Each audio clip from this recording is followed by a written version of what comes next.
जी बिस्मिल्लाहिर्रहमानिर्रहीम। आज का हमारा जो सेशन का टॉपिक है वो ऑल अबाउट टू फाइवर है कि फाइवर की जितनी भी क्वेश्चंस हैं, चीज़ें हैं, उसके अबाउट जो है वो डिस्कस करेंगे। फॉर एग्जांपल कि हमारे अकाउंट्स को बनाए हुए साल गुजर चुके हैं, अकाउंट्स बनाए हुए महीनों गुजर चुके हैं, अकाउंट्स बनाए हुए हफ्तों गुजर चुके हैं, लेकिन अभी तक कोई ऑर्डर नहीं आया, अभी तक किसी क्लाइंट ने अप्रोच नहीं किया। ठीक है, तो ऐसी क्या वजूहात हैं, ऐसी क्या वजह है कि हमें जो है वो क्लाइंट अप्रोच नहीं कर रहे हैं? और क्या हम वाकई ही कोई ऐसी गलती कर रहे हैं जो हमारी नज़रों में नहीं है? ठीक है, या फाइवर की कोई ऐसी प्राइवेसी को जो है हम पूरी नहीं कर रहे, या फाइवर की कोई पॉलिसी को पूरी नहीं कर रहे जिस वजह से हमारा अकाउंट जो है वो क्लाइंट्स की नज़रों में नहीं आ रहा? तो क्या ऐसी कोई बात है, या फिर कोई और बात है कि जिस वजह से जो है हमें क्लाइंट अप्रोच नहीं कर रहे, या फिर हमारी जो गिग है वो सही नहीं बनी हुई, या अकाउंट जो है वो सही नहीं बना हुआ? तो इस टॉपिक पे आज मैम समन फातिमा और मैं वजाहत हुसैन जो है इस टॉपिक पे डिस्कस करेंगे। तो सबसे पहले तो मैं मैम समन का थोड़ा सा तारुफ करवा दूं कि ये कौन है और इनका क्या काम है और इनकी एक्सपर्टीज क्या है। बेसिकली इनका नाम मैम समन फातिमा है, लाहौर से बिलोंग करती हैं, और ये एक्सट्रीम कॉमर्स की जो है वो स्टूडेंट हैं, और उसके बाद ये फाइवर की जो है वो एक्सपर्ट भी हैं, और फाइवर के कोर्सेज भी इन्होंने किए हुए हैं। उसके बाद गिग्स बनाना, रैंकिंग करना, ऑल अबाउट सारी चीज़ें ये भी करती हैं, और मैं भी करता हूँ। तो हम दोनों ने कोलैबोरेशन की कि इस टॉपिक पे जो है एक सेशन रखा जाए कि लोगों के लिए, अवेयरनेस के लिए, कि वो लोग जो है अपनी गिग्स को और अपने अकाउंट को प्रॉपर बना के, ठीक है, उसको फिर पब्लिश करें, और फिर क्लाइंट को जो है वो ग्रैब करें, और क्लाइंट को जो है वो क्लाइंट उन तक अप्रोच करें। तो सबसे पहले तो मैम समन फातिमा से पहला क्वेश्चन जो है वो जो पब्लिक क्वेश्चन होता है, जो न्यूबीज क्वेश्चन करते हैं जब उनको बताते हैं कि हम फ्रीलांसर हैं और हम ऑनलाइन काम करते हैं, तो फिर वो सबसे पहला क्वेश्चन ये करते हैं कि कहाँ पर करते हो, ठीक है, कैसे आते हैं पैसे, क्या होता है? तो जब उनको बताते हैं जी हम फाइवर पे जो है वो काम करते हैं, अपवर्क पे करते हैं, तो वो पूछते हैं जी फाइवर क्या चीज़ है। तो इस अबाउट जो है वो मैम मैम समन से पहला क्वेश्चन करूंगा कि मैम आप जरा एलेबोरेट कर दें कि व्हाट इज फाइवर, कि फाइवर बेसिकली मेन जो है वो क्या चीज़ है? Thank you so much sir, इतने अच्छे तारुफ के लिए। अभी हम बात करेंगे फाइवर पर। फाइवर एक तरह की मार्केट प्लेस है, इस तरह की और भी बहुत सारी मार्केट प्लेस हैं, लेकिन फाइवर इस वजह से ज़्यादा इन है क्योंकि ये फ्री ऑफ कॉस्ट है। कोई भी न्यू भी आता है, उसके पास इतने पैसे नहीं होते कि वो स्पेंड कर सके, क्योंकि वो खुद पैसे कमाने के लिए आया होता है, तो इस वजह से वो सीधा फाइवर पर जाता है। वैसे भी लोग फाइवर को ही रेकमेंड करते हैं। यहाँ पर लोग अपनी स्किल्स को बेचते हैं, ठीक है? मिसाल के तौर पर जब हम बाज़ार जाते हैं, वो हमारी मार्केट है, हम उसको फाइवर समझ लें। अब इस बाज़ार में मौजूद दुकानों को हम गिग्स कह सकते हैं, और दुकानों के मालिकान को आप अपने आप को तसव्वुर करें, ठीक है? बाज़ार में हर कोई दुकान के बाहर बैनर लगाता है और बताता है कि मेरी दुकान में ये चीज़ें मौजूद हैं। इसी तरह हम भी स्किल सीखते हैं, फाइवर पर दुकान खोलते हैं प्रोफाइल बनाने की सूरत में, और उस पर अपनी अ उस पर बैनर्स लगाते हैं गिग की फॉर्म में, ठीक है? फिर हम अपनी गिग में बताते हैं कि हमारे पास ये स्किल्स हैं, हमसे आप ये स्किल्स ले सकते हैं। फाइवर पर हर तरह की स्किल्स पर काम हो रहा है, चाहे वो $5 की हो या $5000 की क्यों ना हो। तो इस तरह पर इसमें $5 से स्टार्ट होकर $5000 तक की सर्विसेज अभी भी लोग बेच रहे हैं, ठीक है? फाइवर पर कंपटीशन है, लेकिन कुछ कैटेगरीज़ अभी भी ऐसी हैं जिन पर कंपटीशन ज़्यादा नहीं है। तो इसमें हर तरह की स्किल लोग बेचते हैं। जी सर। जी, बिल्कुल, बहुत अच्छा आपने बताया। बिल्कुल ऐसा ही है कि फाइवर जो है एक मार्केट प्लेस है। नॉर्मली जैसे हम आम रूटीन में मार्केट्स में जाते हैं, वहाँ पे अपना सामान खरीदते हैं और उसी सर्विसेज को, उसी सामान को, मतलब जो हमारी सर्विसेज है वो हमारा सामान है जो हमारी दुकान में पड़ा होता है वो, और उसी सामान को, उसी सर्विसेज को हम जो है वर्ल्ड वाइड में जो है वो देते हैं और अपनी सर्विसेज को बेच के हम उससे पैसे कमाते हैं। और वो $5 से स्टार्ट होती है, फिर ऑनवर्ड जहाँ तक आप चले जाएं, जितना आपकी एक्सपर्टीज है उसमें आप वो अर्न कर सकते हैं।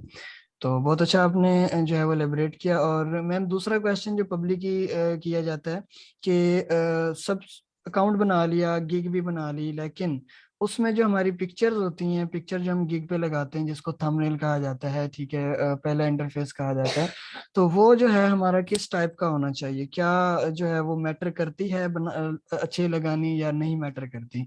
इस अबाउट भी जरा जो है आप बता दीजिए। जो गिग इमेज होती है वो बहुत ज़्यादा मैटर करती है। मिसाल के तौर पर अगर आप किसी भी दुकान पर जाते हैं, अगर आपकी दुकान पर कोई ग्राहक आता है, तो उसे कैसे पता चलता है कि इस दुकान पर क्या बिक रहा होता है? या फॉर एग्ज़ाम्पल हम किसी कैफ़े शॉप पर चले जाते हैं, तो वहाँ पर उसका मेन्यू जो होता है, वो हमें डिस्क्राइब कर रहा होता है कि यहाँ पर कौन-कौन सी चीज़ें अवेलेबल हैं, ठीक है? जब तक ग्राहकों को यही नहीं पता चलता, तो वो भी किस तरह से चीज़ें खरीद सकता है। बिल्कुल इसी तरह हम ये एक इमेज इस्तेमाल करते हैं ताकि जो कस्टमर सके हम कर रहे हैं, ठीक है? फर्स्ट इंप्रेशन से लास्ट इंप्रेशन, जब भी कोई बायर आता है हमारे फाइवर पर, तो सबसे पहले उसकी नज़र पड़ती है हमारी गिग इमेज पर। अगर जब तक गिग इमेज कैची नहीं होगी, तब तक हमें क्लिक्स क्लिक्स नहीं पड़ेंगे, ठीक है? और जब तक क्लिक्स नहीं होंगे, तो हम किसी भी बायर को किस तरह से कन्विंस कर सकते हैं कि वो हमसे हमारी स्किल ले।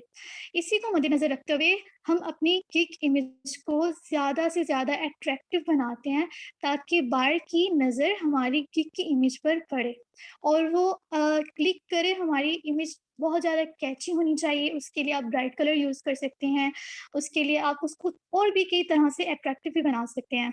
तो इस वजह से हमारी जो गिग इमेज होती है, वो बहुत ज़्यादा मैटर करती है। जी सर।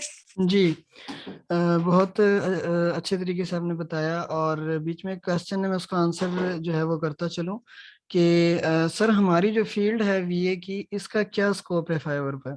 अब देखें ना, वीए का मतलब वर्चुअल असिस्टेंट, ठीक है। इसमें अगर आप अपनी फील्ड में देखें वर्चुअल असिस्टेंट की, तो डिफरेंट प्लेटफॉर्म्स के वर्चुअल असिस्टेंट हैं। दराज है, ईबे है, वॉलमार्ट है, कंटेंट राइटिंग के हैं, और पता नहीं और भी काफी सारे हैं जो वर्चुअल असिस्टेंट के तौर पे काम कर रहे हैं।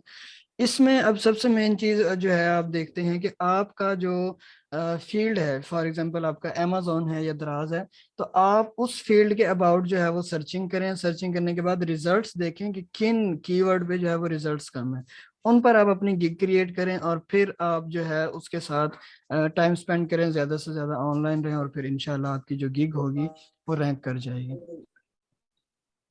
जी, नेक्स्ट क्वेश्चन जो पब्लिकली किया जाता है कि क्या हम गिग को फेसबुक पर शेयर करना चाहिए कि नहीं करना चाहिए? अक्सर मोस्टली जो मेंटोर्स होते हैं वो यही कह रहे होते हैं, या फिर मोस्टली लोग जो फेसबुक पर कर रहे होते हैं, जैसे ही कोई कमेंट करें या जैसे कोई पोस्ट करें, तो नीचे जो है उनकी सबसे पहले गिग आई होती है, जिसको इंप्रेशन दें या इसको क्लिक करें, इसको जो है वो लाइक करें। तो इस तरह के जो सीन वो चल रहा होता है, तो क्या हमें या न्यू बीज को या जिनको कुछ अरसा हो चुका है गिग बनाए हुए और अकाउंट बनाए हुए, तो क्या वो ये काम उनके लिए बेटर रहेगा कि अपनी गिग को जो है वो फेसबुक पर वायरल करें? अ, सर इसका जवाब ये होगा कि हम जब भी फर्स्ट टाइम फाइवर पर गिग बनाते हैं, तो वो गिग हमारी फेक गिग होती है।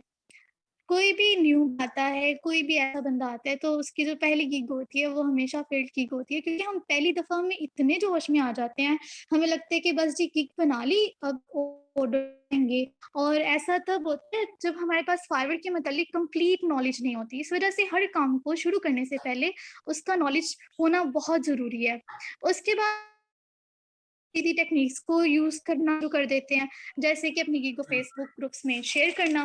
और जब हम शेयर करते हैं, तो होता क्या है, आप अपनी गिग को सिर्फ एक सूरत में ही शेयर कर सकते हैं, और वो ये है कि अगर आपकी आप किसी की पोस्ट देख लें फेसबुक पर और उस पोस्ट पर कोई आपकी सर्विस की डिमांड कर रहा हो, ठीक है?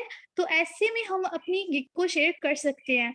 और अगर आपने अपनी गिग को सिर्फ़ इम्प्रेशंस और क्लिक्स बढ़ाने के लिए शेयर करेंगे तो फाइवर इस पर थोड़ा माइंड कर लेते हैं। अब फाइवर भी अपना फ़ायदा ढूँढ रहा होता है हर तरह से, क्योंकि अगर आप पर आपकी सर्विस पर $5 का काम आता है तो उसमें से $1 फाइवर खुद रखता है अपने पास, तो फाइवर ने अपना फ़ायदा भी ढूँढना होता है। तो अगर आपकी गिग पर ज़्यादा इम्प्रेशंस भी आते हैं, क्लिक्स भी चले बढ़ जाते हैं, तो फाइवर लेकिन ऑर्डर्स नहीं आ रहे होते उस सूरत में। तो फाइवर ये समझता है कि इसकी गिग पर इम्प्रेशंस भी आ रहे हैं, क्लिक्स भी आ रहे हैं, लेकिन इसके पास कोई ऑर्डर नहीं आ रहा।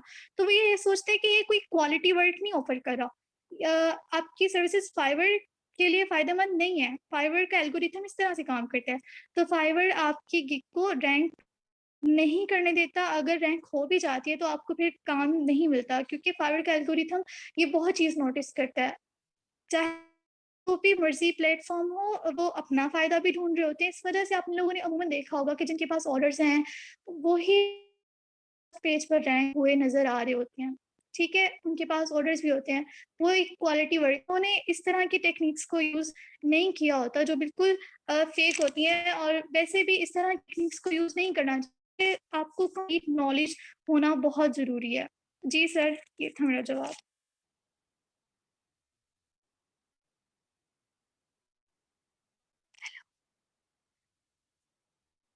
तो आपने रिव्यू नहीं माँगने, ठीक है? ये रिव्यू माँगने वाला काम बहुत बुरा लगता है, क्योंकि फाइवर आपके एक-एक एक्शन नज़र हुए होता है। अगर और रहेगी, आपको बिल्कुल भी रिव्यू नहीं माँगना, बल्कि ऐसा काम करके दें कि बात हो जाए कि वो आपको 5 स्टार रेटिंग दे और रिव्यू भी दे, ठीक है? आपने हमेशा क्वालिटी वर्क डिलीवर करना है, ठीक है?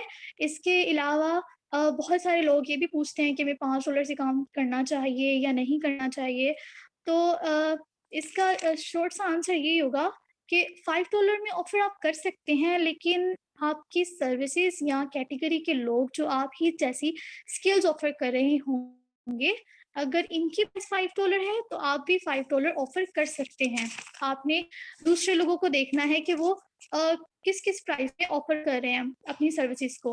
लेकिन अगर आपके कंपैटिटर्स की प्राइस हाई है, तो आप उनसे थोड़ी-सी प्राइस कम रखें। ज़ाहिर बात है, आपके पास इतने ज़्यादा रिव्यूज़ नहीं होंगे, ऑर्डर्स नहीं होंगे, तो फर्स्ट ऑर्डर लेने के लिए आपको थोड़ी-सी प्राइस कम रखेंगे। जी, लेकिन बिल्कुल मैम। $5 कम रख लें, $10 कम रख लें, लेकिन इससे ज़्यादा नहीं।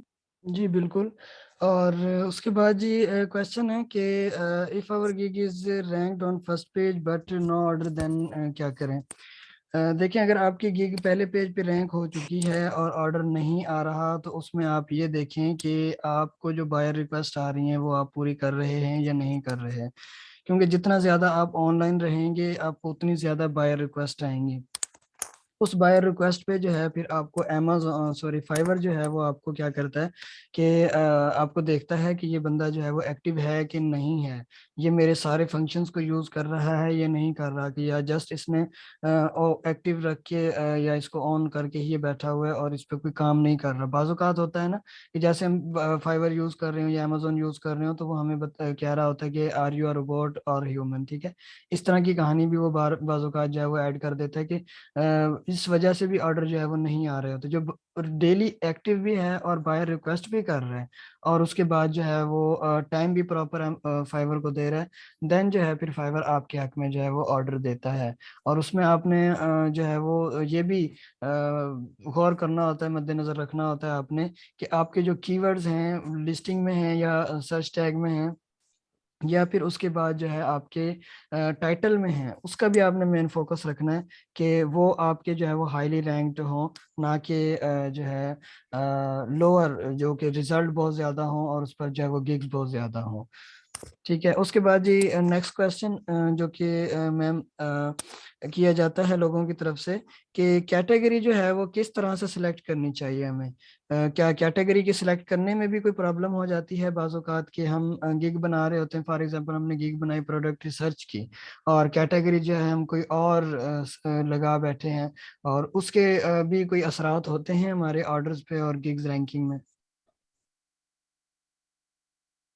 जी, बिल्कुल ऐसा ही होता है। आपने जब भी गिग क्रिएट करनी है तो सबसे पहले अपने कंपेटिटर्स को एनालाइज़ करना है, उन लोगों को देखना है जो पहले से सेल कर रहे होते हैं, उनके गिग्स को ओपन करें, उनकी कैटेगरीज़ देखें, फिर देखें कि उन्होंने कौन-कौन सिलेक्ट की हुई है कैटेगरी, ठीक 10 सेलर्स जो टॉप के हैं उनकी कैटेगरी चेक करें, फिर अपनी कैटेगरी को सिलेक्ट करें। सही कैटेगरी होना बहुत ज़रूरी होता है, ये आपकी रैंकिंग को भी इम्प्रूव करती है, तो आपको कैटेगरी हमेशा सही वाली एग्ज़ैक्ट वाली चूज़ करनी है।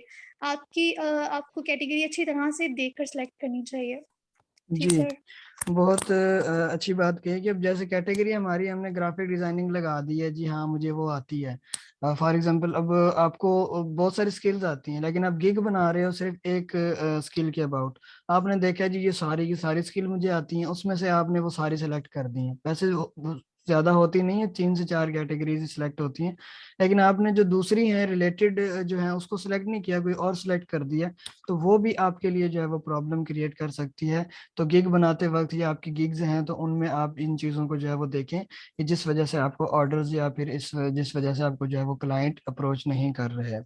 और उसके बाद जो है वो नेक्स्ट क्वेश्चन जो लोकली हमने देखा और रिसर्च की कि लोग जो है वो किस चीज़ को सबसे ज़्यादा जो है वो क्वेश्चन के तौर पे पूछ रहे हैं ग्रुप्स के अंदर, कमेंट्स के अंदर, ठीक है, या पोस्टों में। वो क्वेश्चन जो है वो क्या है कि रिवीजन जो हम देते हैं, मतलब अब हमें ऑर्डर लग गया है, ऑर्डर लगा है, या फिर हम उसको रिवीजन के तौर उसको दे रहे हैं, या हमें कोई बायर रिक्वेस्ट आई है उस पर कोई रिवीजन दे रहे हैं, या हमने जब गिग बनाई है, ठीक है, तो गिग में जब पैकेजेस वाला पोर्शन आता है तो उसमें जब हम कोई रिवीजन दे रहे हैं तो वो रिवीजन जो है हमें कितनी देनी चाहिए। जैसे बेसिक है, उसके बाद दूसरे 2 पैकेजेस हैं, तो इनमें हमें जो है वो कितनी कितनी रिवीजन देनी चाहिए। तो ये भी कॉमन क्वेश्चन होता है जो लोगों की तरफ से पूछा जाता है। तो जी मैम, आप इसके बारे में जो है वो क्या कहेंगे? बहुत सारे लोग ना यहाँ पे बहुत गलती करते हैं कि वो अनलिमिटेड रिवीजन्स ऑफ़र कर देते हैं। ठीक है, कुछ सर्विसेज़ ऐसी होती हैं जहाँ पर अनलिमिटेड रिवीजन्स होना ज़रूरी होता है, लेकिन अब ऑफ़र करने के बाद होता है क्या है, एक बार आता है, बार-बार रिवीजन्स लेता है, तो उस टाइम पर आपका काम बढ़ जाता है और एक परेशानी की सिचुएशन बन जाती है। तो इससे बचने के लिए आप एक काम कर सकते हैं और वो ये है कि आप अपने पैकेजेज़ में उत अनलिमिटेड रिवीजन्स मत ऑफ़र करें, सिर्फ़ उतनी ही करें जितनी आप आसानी से कर सकते हैं। इसके अलावा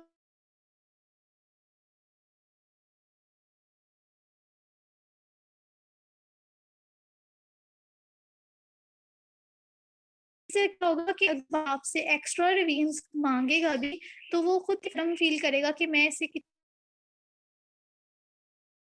लॉस होगा कि अब मुझे रिवीजन नहीं लेनी चाहिए।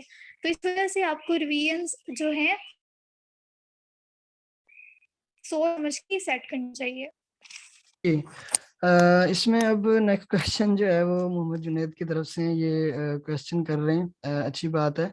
तो इसका मैं मोहम्मद जुनैद आपको आंसर कर दूं कि आपका क्वेश्चन है जी, आपने बोला कि फाइवर देखता है कि आप एक्टिव हो बट ऑर्डर तो बायर ने देना होता है, और हमारी गिग पर आकर उसके अबाउट जो है वो डिस्कस कर दें। अच्छा जी, बिल्कुल, और ऑर्डर जो है वो बायर ने देना होता है। तो इसमें अब कॉमन सी चीज़ जो मैं डिस्कस करता चलूँ इसमें, कि जैसे हम जो है वो अपने प्रोडक्ट को रैंक करवाने के लिए अमेजोन पे कुछ ऐसे कीवर्ड लगाते हैं कि हमारा प्रोडक्ट ऊपर रैंक हो जाए, और उसकी जो लिस्टिंग होती है, जो लिस्टिंग हम कर रहे होते हैं, उस लिस्टिंग की सारी चीज़ों को हम पूरा कर रहे होते हैं, ताकि हमारी लिस्टिंग जो है वो सप्रेस ना हो, ठीक है।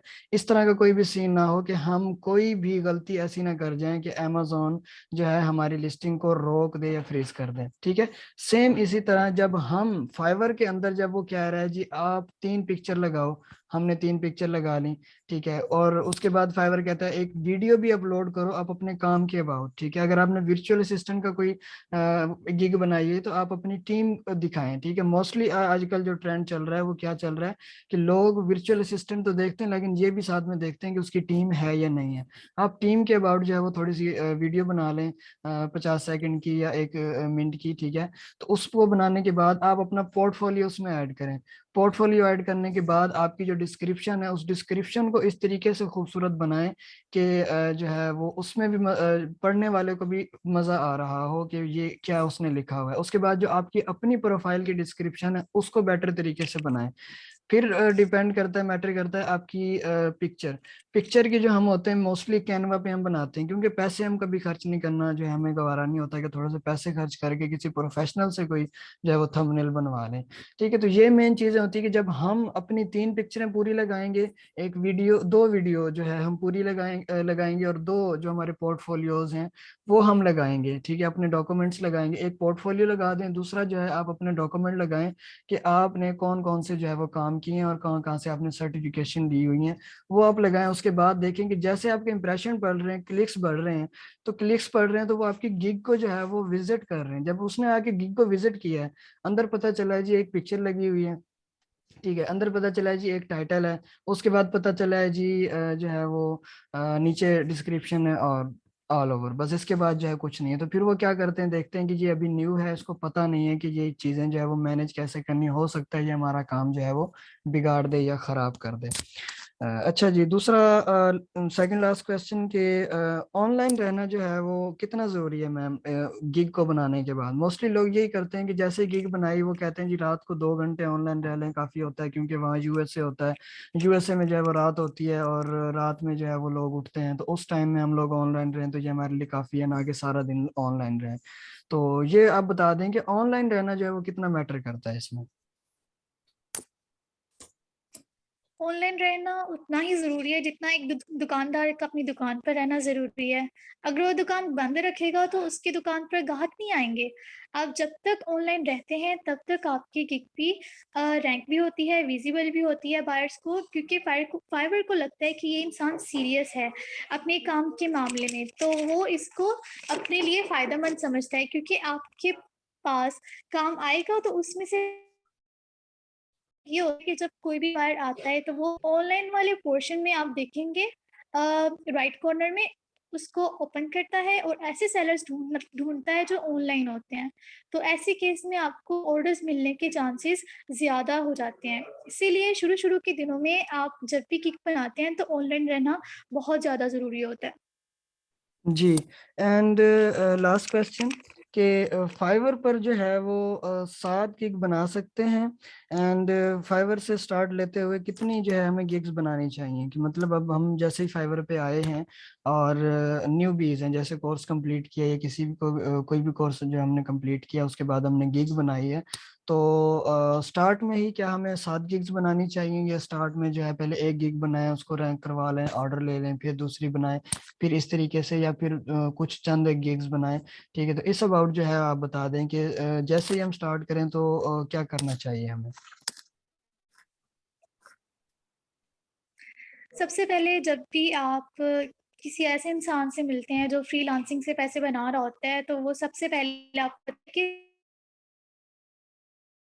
हमें उस टाइम पे ये लग रहा है छोटी-मोटी स्किल सीखो और जी गिग बना लो और जाएँगे। बिगिनर्स थे तो पर्सनली मुझे भी यही लगता था, लेकिन होता नहीं है। अब जहाँ तक बात आती है 7 गिग्स की, तो आप अपनी प्रोफ़ाइल को जितना ज़्यादा प्रोफ़ेशनल बनाएँगे, उतना ही कस्टमर का यकीन बढ़ेगा। अब आप अपनी प्रोफ़ाइल को किस तरह से प्रोफ़ेशनल दिखा सकते हैं, और वो इस तरह से है कि आप एक स्किल को सीखें और उस स्किल में हैं। फॉर एग्ज़ाम्पल अगर अपनी प्रोफ़ाइल पर 2 गिग्स बनाते हैं, 1 गिग पर आप वेबसाइट बना रहे हैं, वो ऑफ़र कर रहे हैं, और दूसरी गिग पर आप डाटा एंट्री कर रहे हैं, तो जैसे कि दोनों स्किल्स डिफरेंट कैटेगरी से बिलॉन्ग कर रही हैं। कस्टमर जब आपकी प्रोफ़ाइल पर आएगा और ये देखेगा कि आप डिफरेंट कैटेगरीज़ में काम कर रहे हैं, तो वो उसको लगेगा कि आप प्रोफ़ेशनल नहीं हैं।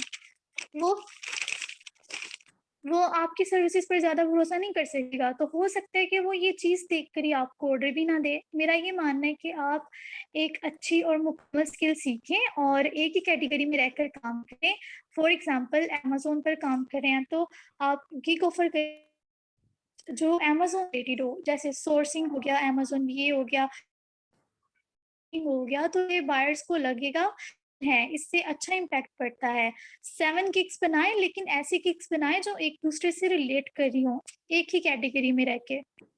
जी बिल्कुल, बहुत ही अच्छा पॉइंट आपने दिया है। कि हम क्या कर रहे होते हैं कि हमने वीए का कोर्स किया, उसके बाद जो है हम थोड़ी सी ग्राफिक डिजाइनिंग में आ जाते हैं, और उसके बाद जो कोई छोटी मोटी कोई स्किल अगर हमें आती है तो उसको भी हम एक ही अकाउंट पे और उसको जो है वो पब्लिश कर देते हैं गिग्स बना के, कि जी हमें ग्राफिक डिजाइनिंग भी आती है, लोगो डिजाइनिंग भी, मतलब जो भी उनकी स्किल्स हैं उनके अबाउट वो सारा कुछ उसको अपडेट कर देते हैं। और फिर क्या होता है कि जैसे ही कोई बायर आया है वो खरीदने के लिए, ठीक है, तो जैसे देखेगा आगे तो उसको यही इम्पैक्ट पड़ेगा उस पे कि ये बंदा जो है वो प्रोफेशनल बिल्कुल भी नहीं है। एंड एक क्वेश्चन आया हुआ है जी, सर फाइवर पे हम अपना status time to time change कर सकते हैं? जी, स्टेटस जो है वो आप तब चेंज करेंगे जब आप देखें कि उस पर कोई रिस्पॉन्स नहीं आ रहा, ठीक है। फॉर एग्जांपल आप देखें कि कोई इंप्रेशंस जो है वो नहीं बढ़ रहे और क्लिक्स नहीं बढ़ रहे, और उसके बाद जो है कोई बाय रिक्वेस्ट नहीं आ रही, तो उसके बाद ही आप उसका जो है वो स्टेटस चेंज करें। अलबत्ता अगर आप देख रहे हैं कि आपकी जो है वो डेली बेसिस पे 50 इंप्रेशन, 10 इंप्रेशन, 5 इंप्रेशन या क्लिक्स पड़ रहे हैं, ठीक है, ज्यादा से ज्यादा हो रहे हैं, तो उसके बावजूद आपने कर दिया, तो फिर क्या होगा कि आपके इंप्रेशंस और क्लिक्स जो होंगे वो वहीं पर रुक जाएंगे, ठीक है। तो फिर उस स्टेटस को फिर जब सेट करने में, उस स्टेटस को उस टाइम पे लाने के लिए फिर कुछ दिन और जो है वो लग जाते हैं। अगर आपका जो है वो इस काम में इस तरह की कोई इंप्रेशंस और क्लिक्स नहीं पड़ रहे, तब आप जो है अपना स्टेटस और पिक्चर वगैरह ये सारी चीजें आप चेंज कर सकते हैं। जी, अगर किसी का कोई क्वेश्चन है तो वो